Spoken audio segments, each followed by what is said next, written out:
श्री स्वामी समर्थ. नमस्कार स्वामी भक्त हो. स्वामी भक्तांचे अनुभव या चॅनलवर तुम्हा सर्वांचे मनापासून स्वागत आहे. जराही वेळ न दवडता आज मी तुम्हाला स्वामी सेवेकरी दादांना आलेला अनुभव त्यांच्या शब्दात सांगणार आहे. दादा म्हणतात, मी रोजगार व स्वयंरोजगार विभागात वरिष्ठ अधिकारी पदावर सांगली येथे कार्यरत असताना कार्यालयातील काही हितशत्रू लोकांनी वाईट दृष्टिकोनातून लेखाविषयक अभिलेख हेतुपूरक गहाळ करून शासनाकडे माझ्या विरुद्ध अफरातफरीची खोटी तक्रार केली.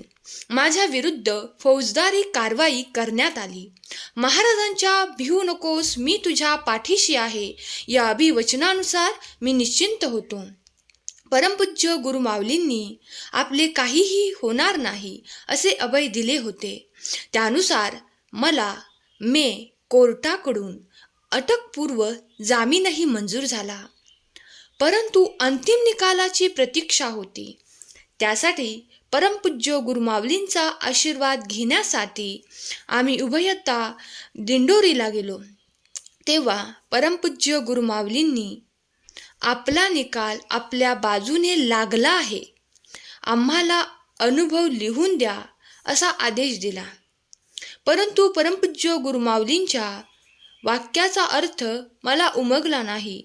अज्ञानाने न कळतच आपला निकाल अजून लागायचा आहे असे पालुपद मी गिरवत बसलो आणि खरोखरच निकाल माझ्या विरोधात लागला. माझा विरोध करण्यात आलेल्या या कारवाईमुळे आम्ही कुटुंबीय एकदम हबकून गेलो. परंतु या संकटाचा सामना करण्याची शक्ती आम्हाला स्वामींमुळे मिळाली. या प्रकरणातील तणावाच्या काळात मुंबईहून उच्च न्यायालयातील काम आटोपून परतत असताना रात्री 2 वाजता खंबाटकी घाटात मारुती गाडी चालविताना झोप येत असणाऱ्या आमच्या चिरंजीवास परमपूज्य गुरुमाऊलींनी पुढे पहा, संकट येतच असतात, संकटांना घाबरायचे नसते असे म्हणत 3 वेळा जागं केलं. परमपूज्य गुरुमाऊली महाराज आहेत याची आम्हाला पूर्ण प्रचिती आली.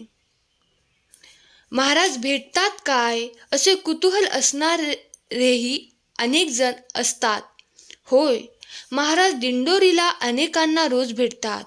परंतु पूर्वसंचितानुसार कोणाला कोठे आणि कोणत्या रूपात भेटतील हे ज्याचे त्यानेच अनुभवावे. कलियुगी अधर्म वृद्धी पावेल, मनोनी श्री गुरु गुप्त झाले.